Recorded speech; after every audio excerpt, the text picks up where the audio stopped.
This channel's content is strictly for educational and informational purpose and does not endorse or promote any form of violence, harm, illegal activities, self-injuries and communal disharmony. RG Kar আন্দোলন নিয়ে বিস্ফোরক অভিযোগ কুণাল ঘোষের। Junior ডাক্তারদের আন্দোলন বানচাল করার জন্য সক্রিয় বামপন্থী এবং অতি বামপন্থীরা, এমনটাই দাবি কুণাল ঘোষের। এবং জুনিয়র ডাক্তারদের যে আন্দোলন, সেই আন্দোলনে হামলার ছক করে রাজ্যকে বদনাম করার একটা চেষ্টা করা হচ্ছে, এমনটাই কুণাল ঘোষের দাবি।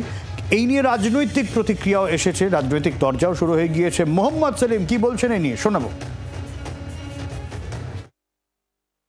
তৃণমূলের দালাল আর পুলিশ এরা যখন ইস্টবেঙ্গল মোহামেডানের সাপোর্টাররা বাইপাসে গিয়েছিল ডার্বি ম্যাচের সময় বলেনি যে বিস্ফোরক নিয়ে গেছিল।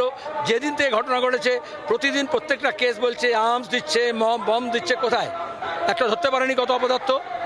এটা হচ্ছে ফলস ন্যারেটিভ পুশ করানো হচ্ছে, আর তৃণমূলের ওই দালালটা এই কাজই করে। এরকম অডিও ক্লিপও বানায়। ফলস ন্যারেটিভ তৈরি করা হচ্ছে, এমনটাই মোহাম্মদ সেলিমের দাবি। আর কি বলছেন বিজেপির শ্রমিক ভট্টাচার্য, শুনবো।